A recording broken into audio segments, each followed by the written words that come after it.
দর্শক আমন্ত্রণ ক্লেমন্ট beyond the গ্যালারিতে আমরা কথা বলছি বিপিএল নিয়ে, মানে বলবো তো সবচেয়ে বড় ব্যাপার যেটি বিপিএল এর শেষের শুরু, আর মাত্র 2 ম্যাচ ফাইনালিস্ট নিশ্চিত হবে রংপুর এবং ঢাকার মধ্য থেকে কোনো এক দল, আর আরেক দল তো ফাইনালে বসেই আছে, তারপরে ফাইনাল হবে। 2 ম্যাচের অপেক্ষা আসলে বিপিএল এর পর্দা নামার। বিপিএল এর শেষের শুরু হয়ে গেছে আমরা বলতে পারি, সেই ম্যাচ নিয়েই অর্থাৎ সেই আলোচনা নিয়ে আমরা আলোচনা করব। আমাদের সাথে আজ রয়েছেন দুজন খুব পরিচিত মুখ, আমাদের খুব প্রিয় মানুষ, জাতীয় দলের সাবেক ক্রিকেটার সানোয়ার হোসেন, এবং আমাদের সাথে রয়েছেন সিনিয়র সাংবাদিক এম কায়সার। আপনাদের দুজনকে স্বাগত জানাচ্ছি। ধন্যবাদ। দর্শক আপনারা চাইলে আমাদের এই আয়োজনে অংশগ্রহণ করতে পারেন আমাদের স্ক্রিনে রাখা নম্বরে ফোন করে।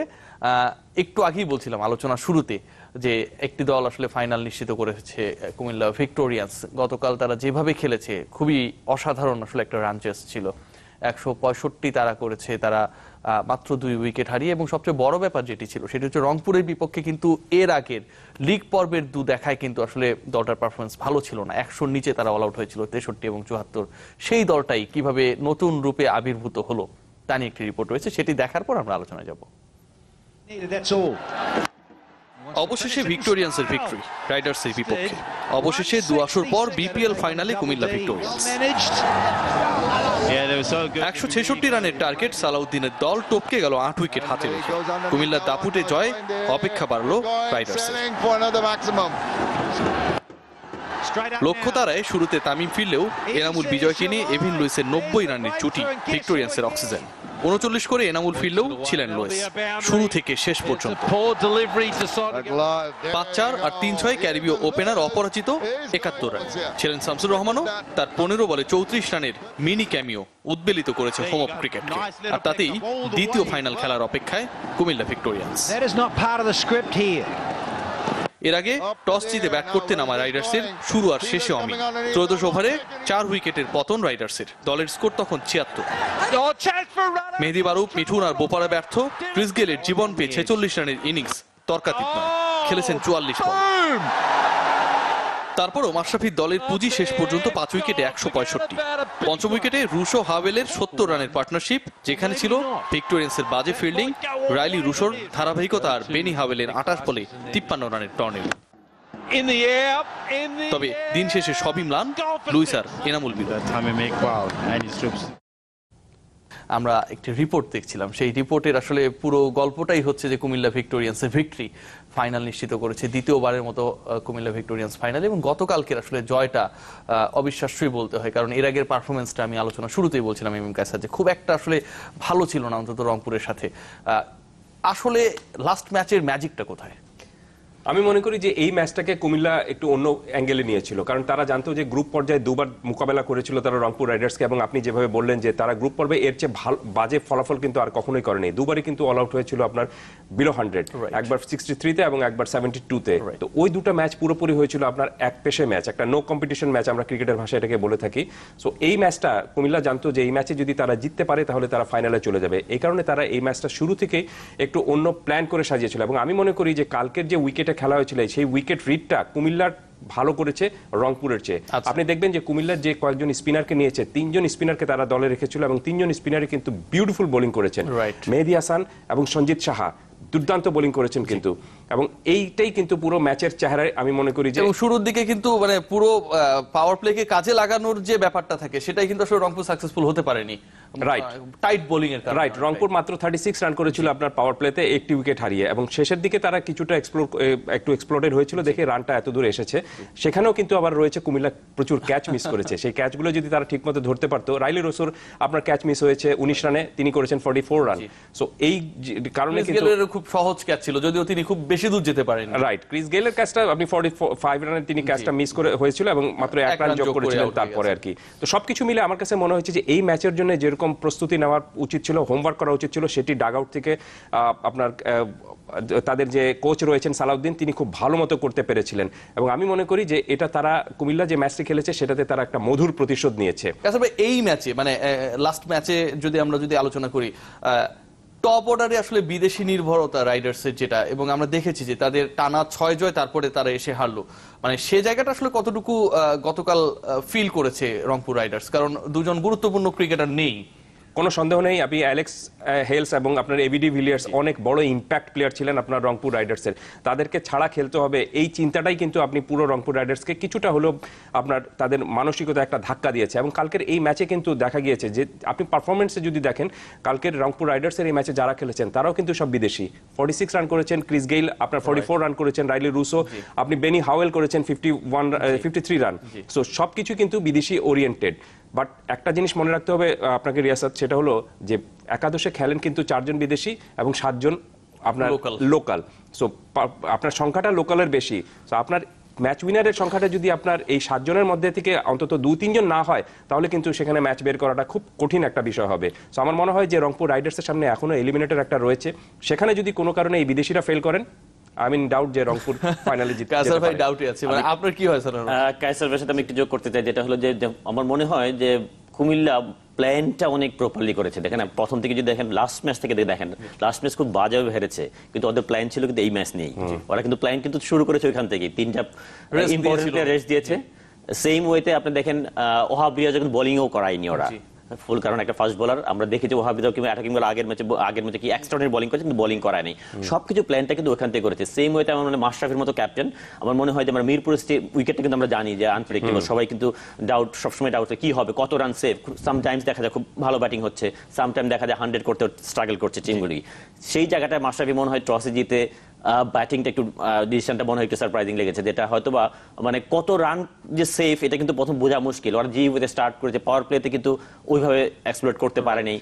আমার মনে হয় শেষের দিকে ব্যাটিং কিন্তু যখন কুমিল্লা ব্যাটিং করেছে তখন কিন্তু উইকেটটা কিন্তু বেটার পজিশন ছিল। সবকিছু মিলে প্লাস হলো দেখেন প্ল্যান ওয়াইজ ও যেটা কায়সার ভাই বললো, রংপুর অনেক বেশি ডিপেন্ডেন্ট ছিল ওদের ফরেন প্লেয়ার উপর, এবং সেম ওয়েতে কুমিল্লা কিন্তু ওভারঅল টোটাল টিম আপনি ফরেন প্লেয়ার বলেন লোকাল প্লেয়ার বলেন ওদের ব্যাটিং কিন্তু মেইনলি ডিপেন্ডেন্ট, কিন্তু একক কারো উপর নির্ভরশীলতা জায়গাটা উপরে হয়তো লুইস এক্সট্রাঅর্ডিনারি পারফর্ম করেছে, ওভার বাকি কিন্তু ওদের লোকাল প্লেয়ার পারফরম্যান্স ভালো খেলেছে, তামিম কিছু ভালো ইনিংস খেলেছে, বিজয় কালকে একটা ভালো ইনিংস খেলেছে। এই জায়গাগুলো মনে হয় সব কম্বিনেশনটা টোটাল কম্বিনেশন, মাঝখানে ধরেন আফ্রিদির মতো হার্ডিটার আছে, পিসারা আছে, সবকিছু মিলিয়ে একটা কম্প্যাক্ট টিম মনে হয় হয়েছে, এবং যেই কারণে মনে হয় ওই জায়গাটায় মনে হয় খুব ভালো।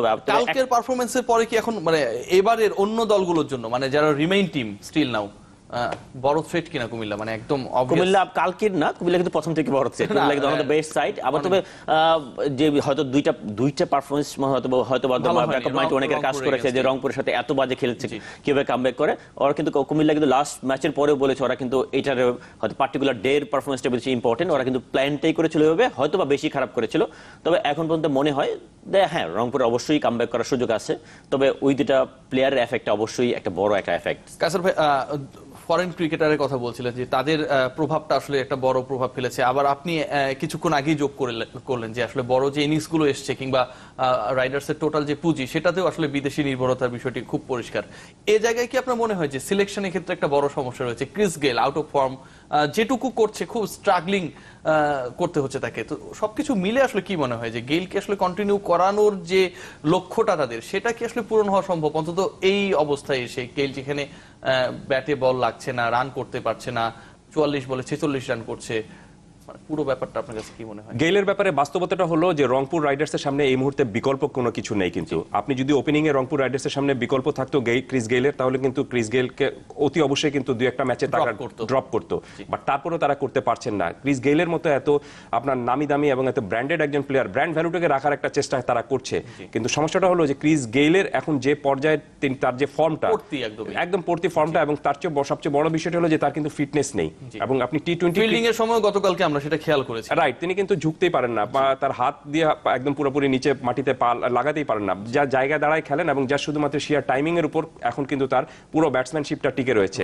তো এই কারণে তাকে কিন্তু আপনার রান যাতে বেশি না করতে পারেন এবং তাকে আউট করাটা ব্যাটসম্যান বোলারদের জন্য খুব সহজ বিষয়। আপনি যদি একটু টেনে বল করেন বা তাকে যদি একটু আপনি তার ক্রিজ থেকে বের করে নিয়ে আসার চেষ্টা করেন তাহলে তিনি কিন্তু আউট হয়ে যাবেন। তিনি জায়গায় দাঁড়ায় খেলতে চান, জায়গায় দাঁড়ায় বল আসবে তিনি হিট করবেন, এবং তার স্লটে যদি বল না দেওয়া যায় তাহলে তিনি কিন্তু সেখানে খেলতে পারবেন না। এবং এই যে 10টি ম্যাচ খেলেছেন তিনি, 11টি ম্যাচ খেলেছেন এখন পর্যন্ত, 11টি ম্যাচের মধ্যে কিন্তু তার আউটের ধরনটা জাস্ট একই রকম আর কি। এবং এত ফ্লপ একজন ব্যাটসম্যানকে এখন পর্যন্ত রংপুর রাইডার্স টেনে নিয়ে যাচ্ছে একটাই কারণে, বিকল্প তাদের সামনে নেই। এবং আরেকটা বিষয় হলো যে রংপুর রাইডার্সের সামনে এখনো 2017 সালে তারা যেভাবে জিতেছিল, মনে করছে ম্যাচের সেই সেঞ্চুরি যদি আবার মনে করছে যে ক্রিস গেইল বোধহয় আবার তাদেরকে কোনো একদিন বড় একটা ইনিংস খেলে দিবেন, কিন্তু এভাবে করতে গিয়ে যেটি হচ্ছে যে ক্রিস গেইল রংপুরকে জেতাচ্ছেন না, বরং হারতে অনেক ক্ষেত্রে হয়তো একটু আমি কোট আন কোট সাহায্য করছেন। আচ্ছা, আপনার মতামত কি? অবশ্যই ক্রিস গেইলের মতো একজন সুপারস্টার প্লেয়ার, অবশ্যই টি-20 ফরম্যাটে নো ডাউট আনপ্যারালেল ব্যাটসম্যান। তবে বর্তমান সময়টাও চিন্তা করতে হবে, যে জিনিসটা হলো বর্তমান সময় দেখেন ক্রিস গেইল, আমরা জানি ফিটনেস একটা বড় প্রবলেম, যে কারণে হয় কি ক্রিস গেইল হয়তো বা উইকেটে থাকলে লাস্ট পর্যন্ত হয়তো বা ডিফারেন্ট করতে পারে, এটা হয়তো করতে পারেনি, লম্বা ইনিংস খেললে হয়তো এটা ওভারকাম করতে পারে। সবচেয়ে বড় প্রবলেম হয় আপনার অপোনেন্ট ব্যাটসম্যানের, অপোনেন্ট ব্যাটসম্যান 4-6 মেরে ওর মতো ব্যাটিং করবে না, আপনি সিঙ্গেল রোটেট করতে পারছেন না, প্রেসারটা অটোমেটিক আরেকজনের উপর পড়ে, ও টোটাল টিমের উপর এফেক্টটা পড়ে। কিন্তু সেম ওয়েতে ফিল্ডিং এ আপনি ওর কাছে খুব একটা ভালো সাপোর্ট পাবেন না, এটা সবসময় জানি। এই সবকিছু মিলে ক্রিস গেইলের এফেক্টটা কিন্তু টোটাল টিমের মধ্যে পড়ে।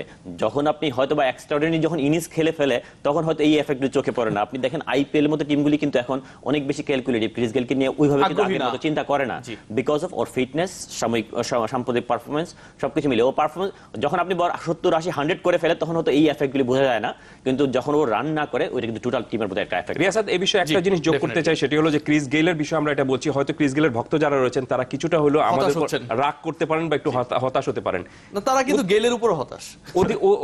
উদাহরণ দেওয়ার জন্য বেশি দূর দেওয়ার দরকার নেই, গতকালকের ম্যাচই দেখুন, তিনি 44 বলে করেছেন 46 রান। ঠিক একইভাবে তার অপোনেন্ট যিনি খেলেছেন এভিন লুইস, তিনি কিন্তু সেম এত বলই খেলেছেন এবং তিনি রান করেছেন কত?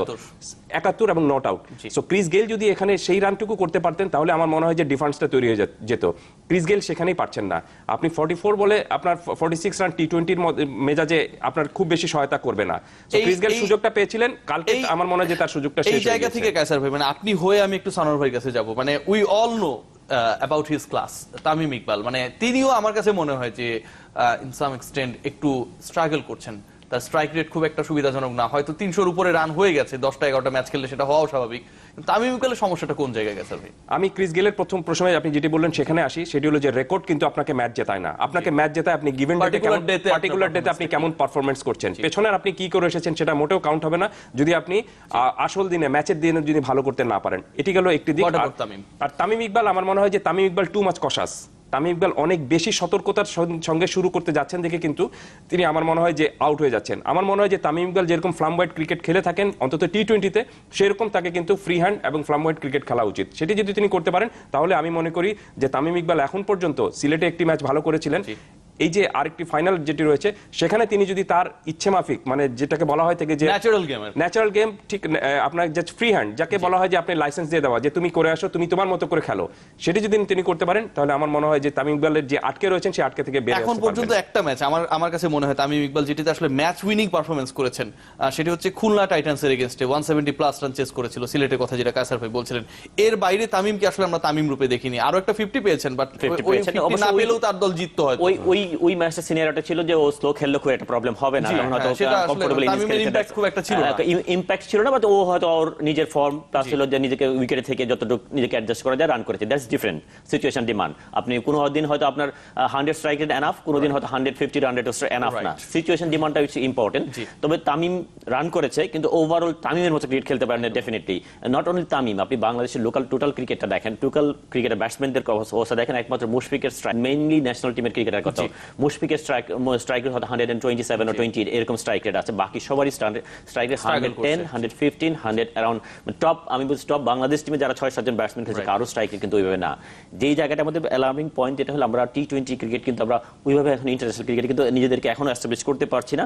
এইটা কিন্তু বিপিএলটাকে আমাদের একদম 100% একমত সানোয়ার ভাই। কিন্তু আপনার কি মনে হচ্ছে কিনা, মানে কায়সার ভাই যেটি বললো যে উনি হচ্ছে তামিম ইকবাল ওভার কশাস, মানে খুব বেশি ডিফেন্সিভ মনে হচ্ছে, কোন একটা জায়গা নিয়ে মনে হয় প্যানিক যে তাকে রান করতে হবে 40-50। আমার মনে হয়তো অনেক হয়তো নিজের দায়িত্বটা বেশি মনে করছে, আমার উপর অনেক বেশি ডিপেন্ডেন্ট। অবশ্যই টিম তামিমের মতো প্লেয়ার উপর ডিপেন্ডেন্ট থাকবেই, তারপরেও যখন ন্যাচারাল খেলাটা খেলবে স্বাভাবিকভাবে তখন ওর পারফরমেন্সটা টিমের আরো বেশি এফেক্ট করবে, টিমের জন্য ইম্প্যাক্ট আরো বেশি পড়বে। তবে অবশ্যই তামিমের মতো ক্লাস প্লেয়ার, আমরা জানি তামিম হয়তো বা সিচুয়েশন এবং পারফরমেন্স সবকিছু মিলে তামিম হয়তো বেস্ট শোটা হয়তো ফাইনালি করতে পারে।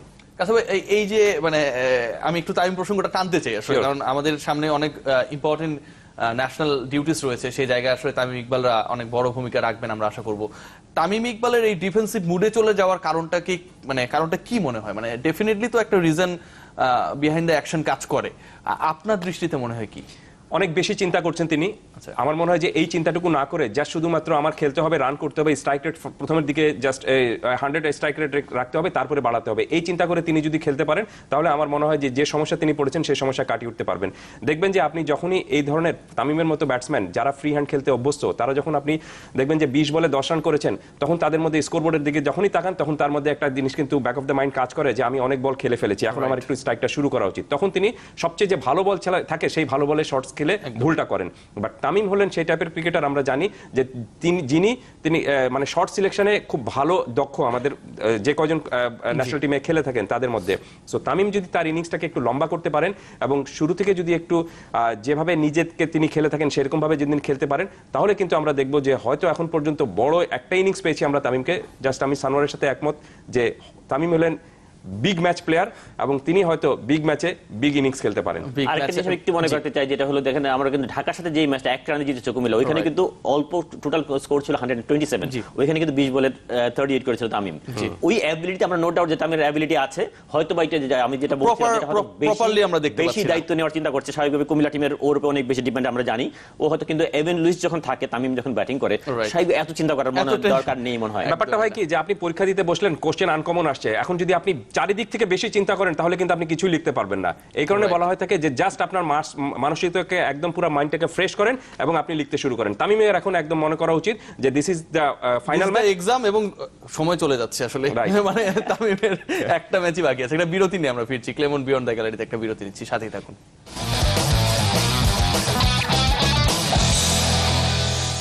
এবং সাথে আছেন ক্লেমন বিয়ন্ড দ্য গ্যালারিতে। আমরা কথা বলছি বিপিএল এর শেষের শুরু নিয়ে। আমাদের আলোচনাও শুরু হয়েছিল এখন থেকে প্রায় 20-25 মিনিট আগে। আমাদের আলোচনা শেষের শুরু মনে হবে এই পার্টে। একটা প্রশ্ন রয়েছে এমএম কায়সার, সম্ভবত আমার প্রযোজক যতটুকু বলছিল আপনার প্রতি একজন দর্শক রয়েছেন। দর্শক নাম জানিয়ে প্রশ্ন অথবা মতামত জানান। বেজন, আমি কুমিল্লা থেকে সাইফুল বলছিলাম। তো এমএম কায়সার সাহেবের কাছে আমার একটা প্রশ্ন, যে ফ্র্যাঞ্চাইজি ক্রিকেটার নাকি সর্বনিম্ন 3টা ম্যাচ জিততে না পারলে এক টুর্নামেন্টে পরের বছর তাদের লাইসেন্স বাতিল করা হয়। তো সেক্ষেত্রে খুলনা 2টা ম্যাচ জিতছে, আগামীতে খুলনা কি খেলতে পারবে কিনা? না না না, আপনাকে যিনি এই প্রশ্নটা দিয়েছেন বা যিনি এই ধারণাটা দিয়েছেন সেটি পুরোপুরি ভুল। কারণটা হলো যে ফ্র্যাঞ্চাইজি ক্রিকেটে চ্যাম্পিয়ন হতেই হবে এমন কোন মানে গ্যারান্টি নিয়ে কিন্তু আপনার টুর্নামেন্টে কেউ আসে না। সো আমার মনে হয় যে খুলনা গত 6 বারে পারেনি, হয়তো নেক্সট বারেও পারতে পারে, বাট আপনি চ্যাম্পিয়ন হতে না পারলে যে পরবর্তীতে আপনি খেলতে পারবেন না বা টানা 3 বারের মধ্যে চ্যাম্পিয়ন হতে না পারলে আপনি পারবেন না, এরকম কোনো কিন্তু গ্যারান্টেড বা এরকম কিন্তু ধারণা মোটেও ঠিক না। ফ্র্যাঞ্চাইজি কোনো রেলিগেশন সিস্টেমও নেই, এরকম জয় পরাজয়ের কোনো কিছু নেই, রেলিগেশন সিস্টেমও নেই যে নেমে যাবে এরকম কোনো সিস্টেম নেই। একদমই বিসিবির কাছ থেকে তারা হচ্ছে মানি গ্যারান্টি নিয়ে দল নিয়েছে, দল সাজাচ্ছে এবং চালাচ্ছে, রাইট, যেটাই বলতে পারি। ফিল্ডিং নিয়ে একটু কথা বলতে চাই। গতকালকে আসলে কুমিল্লা ভিক্টোরিয়ান্স অসাধারণ জিতেছে, ব্যাটিংটা আমরা উপভোগ করেছি। শামসুর রহমান এবং এভেন লুইসের ব্যাটিং বিশেষ করে স্ট্রোকের ফুলঝুরি ছিল, কিন্তু ফিল্ডিংটা কিন্তু একদম খুব পোর ছিল। এই লেভেলে যে দলগুলো খেলে, হয়তো মানে আমরা ঘরোয়া টুর্নামেন্টই বলছি কিন্তু ইন্টারন্যাশনাল মানের দল প্রত্যেকটাই, ডেফিনেটলি। কারণ দেখেন হয়তো ঘরোয়া tournament international flavour of world ক্রিকেটের সব সুপারস্টার প্লেয়াররা কিন্তু ন্যাশনাল টিম লেভেলের দল, টপ লেভেলের টপ ক্লাস ওয়ার্ল্ড ক্লাস প্লেয়াররা কিন্তু এখানে ডেভিড ওয়ার্নার, আপনি স্টিভেন স্মিথ, তারপরে হলো এলেক্স হেল और এবি ডিভিলিয়ার্স মতো প্লেয়ার, এবং আপনি যে জেসন রয়, যে কে এইবার বিপিএল এ কিন্তু অনেক এক্সট্রা অর্ডিনারি কিন্তু ক্যাচও কিন্তু আমরা দেখেছি। হ্যাঁ, ডেফিনেটলি ইন্টারন্যাশনাল প্লেয়ার, তবে বেশিরভাগ ক্যাচের দেখবেন কিন্তু ইন্টারন্যাশনাল প্লেয়ারদের কিন্তু। আপনি ধরেন পোলার্ড, জেসন রয় 2টা এক্সট্রাঅর্ডিনারি ক্যাচ ধরেছে, বেনি হোয়েল ধরেছে, পোলার্ড রাসেল কম্বিনেশন ক্যাচ ধরেছে। আমরা কিন্তু এই ধরনের আমাদের ইয়াং ক্রিকেটারও ধরেছে, আফিফ ধরেছে, ফরহাদ রেজা ধরেছে। তবে এই ধরনের টুর্নামেন্টে কিন্তু এই ধরনের পারফরমেন্সটা অনেক বেশি ইম্পর্টেন্ট। একটা ফিল্ডিং এর পারফরমেন্সটা কিন্তু টিমের পারফরমেন্স ডেফিনেটলি অনেক চেঞ্জ করে দিতে পারে। অবশ্যই আমাদের গতকালকে ভিক্টোরিয়ান্সকে লাকি বলবেন কিনা, খুব অবশ্যই এই ধরনের ফিল্ডিং করে কামব্যাক, ফিল্ডিং করে অনেক সময় ম্যাচের হয়তো অন্যদিকে চলে যেতে পারে, ম্যাচের টার্নিং পয়েন্ট কিন্তু অন্যদিকে চলে যেতে পারে। তো অবশ্যই ভিক্টোরিয়ান্স লাকি যে রানটা খুব বেশি হয়নি এখানে, হয়তো বা আরো হয়তো মনে হচ্ছে যে কুমিল্লা খুব ইজিলি ভিক্টরিটা পেয়েছে।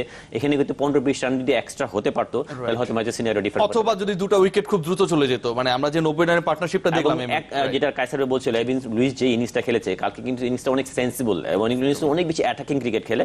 কালকে দেখেন ও স্ট্রাগল করছে, ওর ইনজুরি আসছে আমরা সবাই জানি, তারপরে কিন্তু অনেক সেন্সিবল ক্রিকেট খেলেছে। ও কিন্তু ম্যাচটা ক্যারি করেছে এট দ্য এন্ড পর্যন্ত, যেটা কিন্তু অনেক সেন্সিবল। এখানে কিন্তু অনেক কিছু শেখার আছে বা সিচুয়েশন ডিমান্ড, স্ট্রাইক রেট বজায় রেখে এবং এরকম একটা rotate করে প্রেসার খেলা। ম্যাচ, এটা কিন্তু অবশ্যই বিশাল প্রেসার ম্যাচ। ও জানে যে ওর ইম্পর্টেন্সটা কতটুকু।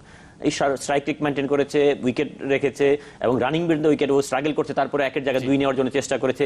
এই জায়গাগুলি কিন্তু আমাদের শিক্ষা। দেখুন ডেভিড ওয়ার্নের মতো প্লেয়ার কাছে শেখার আছে যে মাঠের মধ্যে অ্যাপ্রোচ কি হবে একটা প্লেয়ারের, একদমই এরকম টপ ক্লাস প্লেয়ার কি ধরনের এবং খুব অ্যাপ্রোচ। গুরুত্বপূর্ণ একটা কথা বলে গেছে যে আসলে ক্যাপ্টেনকে ফলো করে না প্লেয়াররা।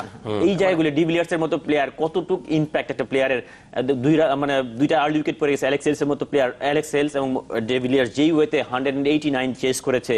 এই জায়গাগুলি আমাদের ইয়াং ক্রিকেটারদের শেখার দরকার। বিজয়ের মতো প্লেয়ার যখন ফর্মে ছিল না, কালকে কিন্তু রান করেছে। ওই জায়গাগুলি এভেন লুইস কিন্তু শেষ করেছে, ওরও কিন্তু এরকম সুযোগ ছিল, ম্যাচটা শেষ করার মতো সুযোগ ছিল। এই জায়গাগুলি আমাদের ইয়াং প্লেয়ারদের শিখতে হবে, শেখার জায়গা মনে হয়। একদমই ট্রু। এখানে একটা জিনিস যোগ করতে চাই যে ক্রিকেটে একটা কথা বলা হয়ে থাকে যে once you started you have to finish it. আপনি যখনই সুযোগটা পেয়েছেন, আপনি কিন্তু প্রথম বলে আউট হয়ে যেতে পারেন। সচিন টেন্ডুলকারও প্রথম বলে আউট হয়েছেন, ডন ব্র্যাডম্যানও প্রথম বলে আউট হয়েছেন। কিন্তু প্রথম বলে আউট হওয়ার মধ্যে আমি মনে করি যে সেখানে খুব বেশি কিন্তু আপনি করার কিছু নেই। আপনি হতেই পারেন একটা গুড বলে প্রথম বলেতে আউট হয়ে গেলেন, কিন্তু আপনি যখন টিকে যাচ্ছেন, আপনি যখন 30 বল খেলে ফেলছেন, আপনি যখন 25 বল খেলে ফেলছেন টি20তে, তখন কিন্তু আপনার একটাই কাজ, আপনাকে ম্যাচ জিতিয়ে তারপরে ফিরতে হবে। তো এই কাজটুকু আমাদের স্থানীয় ক্রিকেটাররা করতে পারছেন না। 30 রান করার পর তারা কেন জানি মনে হচ্ছে যে এবার একটু রিভার্স সুইপ খেলি, ফার্স্ট বলে একটা রিভার্স সুইপ খেলি। নো নিড, কোনো প্রয়োজনই নেই। আপনি যত কম ঝুঁকি নিয়ে দলকে জেতাতে নিজের পারবেন, স্ট্রেংথের জায়গাকে গুরুত্ব নিজের দিয়ে। স্ট্রেংথের জায়গাকে গুরুত্ব দিবেন এবং যত কম ঝুঁকি নিয়ে দলকে জেতাতে পারবেন, ততই কিন্তু আপনি দেখবেন যে ডাগ আউট থেকে যারা বসে থাকেন, যারা প্ল্যান করেন, তাদের জন্য কাজটুকু সহজে থাকে। একদমই true। এবং এটাই আমার মনে হয় যে শেখার বিষয়টা রয়েছে, যে আমি শুরু করে আমি যখন এগিয়ে যেতে পারছি, আমাকে শেষ করে আসতে হবে। কাছে ভাই, গতকাল আরো একটা ম্যাচ হয়েছে, একটা দল ঝরে পড়েছে।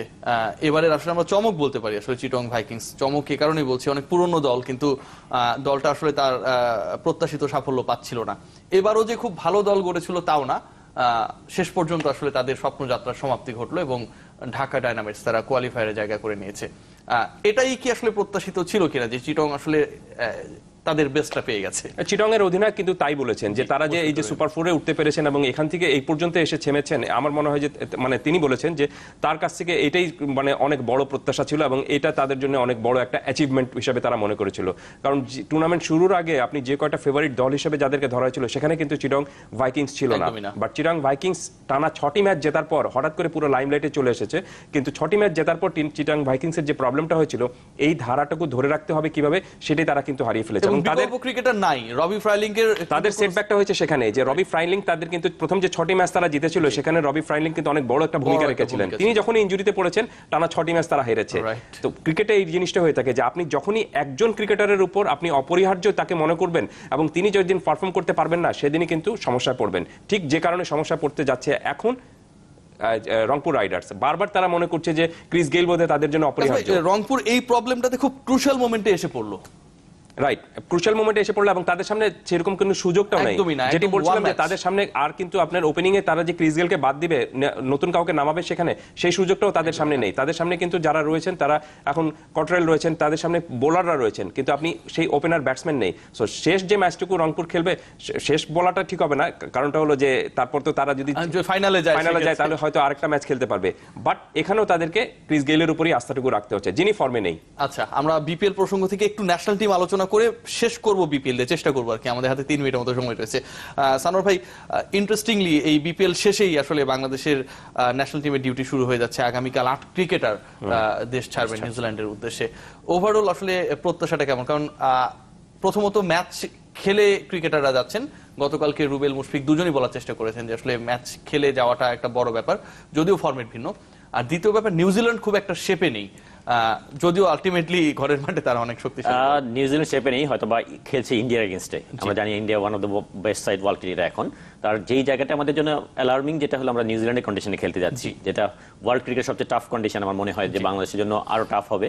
আমরা যেই ধরনের উইকেটে ক্রিকেট খেলে যাচ্ছি, আমরা যেই ধরনের উইকেটে খেলতে যাচ্ছি, এটা কিন্তু হিউজ ডিফারেন্স আলাদা। যেই ফরম্যাটে খেলে যাচ্ছি এবং সেম ওয়েতে আমাদের মেইন ব্যাটসম্যানদের পারফরমেন্সটা সবচেয়ে বেশি অ্যালার্মিং। যেখানে এখানে যদি আমাদের মুশফিক যেরকম পারফর্ম করছে, এরকম যদি বেশ কিছু প্লেয়ার আমাদের, যেমন মাহমুদুল্লাহ রিয়াদ, আমরা জানি একেবারেই টোটাল টুর্নামেন্টে খুব একটা ভালো শেপে নেই। সাকিব কিছুটা রান করেছে, লিটন দাস খুব একটা ভালো শেপে নেই, আপনি সাব্বির খুব একটা ভালো শেপে নেই।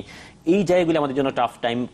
যত তাড়াতাড়ি ওরা নিউজিল্যান্ডের যে কন্ডিশনের সাথে অ্যাডজাস্ট করতে পারবে, সেটা তো আমাদের জন্য কল্যাণকর, আর না হলে এই জায়গাগুলো আমাদের বিশাল টাফ টাইম ফেস করতে হবে। নিউজিল্যান্ড এখন পর্যন্ত আমাদের জন্য আপনার দুঃস্বপ্নের জায়গা, নিউজিল্যান্ড এবং সাউথ আফ্রিকা, সেখান থেকে আমরা কিন্তু কখনোই ভালো করে আসতে পারিনি। আর নিউজিল্যান্ডকে আপনি বলছেন যে এখন তারা একটু শেপে নেই, তার মূল কারণটা হলো যে তারা খেলছে কার সাথে? ইন্ডিয়ার সাথে খেলছে, এবং ইন্ডিয়া এর আগে অস্ট্রেলিয়া, সাউথ আফ্রিকা, ইংল্যান্ড সবাইকে হারিয়ে এসেছে। বাট নিউজিল্যান্ড এই সিরিজে খেলার আগে কিন্তু খুব সম্ভবত শ্রীলঙ্কা অথবা পাকিস্তানের সাথে খেলেছিল, সেখানেও কিন্তু তারা ভালো পারফর্ম করেছিল। ওভারঅল কাছে আমরা বলতে পারি যে মানে আমরা প্রত্যাশা করতে পারি বাংলাদেশ ভালো করবে, কিন্তু আলটিমেটলি প্রত্যাশার জায়গাটা যেখানে গিয়ে ঠেকে সেই জায়গাটা নিয়ে আসলে খুব বেশি আসলে প্রত্যাশা করা উচিত না যে বাংলাদেশ 3-0 সেখানে জিতে আসবে। প্রত্যাশা করা উচিত যে বাংলাদেশ যে চ্যালেঞ্জের মুখে সেখানে পড়বে, সেই চ্যালেঞ্জগুলো যেন মাঠে সেদিন যেন চ্যালেঞ্জগুলো ভালোমতো প্রপারলি ইউটিলাইজ করতে পারে। আমরা শেষ পর্যায়ে কুমিল্লা ভিক্টোরিয়ান্সের আসলে সঙ্গী হিসেবে মানে কাকে দেখার সম্ভাবনা বেশি মনে হচ্ছে? কাকে সম্ভাবনার অঙ্ক যদি করতে বলেন তাহলে আমি বলবো যে ফাইনালটা হতে যাচ্ছে কুমিল্লা এবং ঢাকার মধ্যে। কুমিল্লা ঢাকা, রাইট। সম্ভাবনা বেশি, কাছের যেটা বললো, তবে পার্টিকুলার গিভেন ডে পারফরমেন্সটা অনেক বেশি ইম্পর্টেন্ট। টি-20 আমরা কিন্তু রংপুর কিন্তু ইসে ছাড়াও এবি ডিভিলিয়ার্স ছাড়াও কিন্তু ম্যাচ জিতেছে অনেক। হ্যাঁ, অবশ্য বেনি হোয়েল কালকে কিন্তু ভালো এক্সট্রাঅর্ডিনারি ইনিংস খেলেছে, ও ভালো অলরাউন্ডার, সুযোগ আছে। তবে ওভারঅল ঢাকার ফরে থাকবে। তবে ঢাকার যে মাইনাস পয়েন্টটা ছিল, ঢাকা কিন্তু সুপার 4 এর উঠতে কিন্তু অনেক স্ট্রাগল করেছে উইকেন্ড, বিকজ অফ মাঝখানে ওদের মিডল অর্ডার খুব একটা ভালো ওপেনার খুব ভালো শেপে ছিল না। আবার এন্ডের রাসেল এবং পোলার্ডের কাছে যেই ধরনের পারফরমেন্স ছিল ওই ধরনের করতে পারে নাই। তবে আমার মনে হয় যে উপল থারাঙ্গা আসাতে কিন্তু টিমটা কিন্তু ব্যালেন্সটা কিন্তু একটা জিনিস যোগ করি যে উইকেটে খেলা হবে মিরপুরে, সেখানে ইউটিলাইজ করার জন্য সেখানের জন্য কিন্তু প্রপার আপনার বোলিংটা ঢাকার রয়েছে রংপুরের তুলনায় ঢাকার বোলিং অ্যাটাক ভালো, এবং ঢাকার ফরে আসলে সবাই বলছে। আমি চাইবো যে খেলা যার সাথেই হোক কুমিল্লা ভিক্টোরিয়ান্সের, মিরপুরে যেন রান হয়, ফাইনালটা যেন ফাইনালের মতো হয়, মেরে ফাইনাল দেখতে চাই না। সবাই ভালো থাকবেন।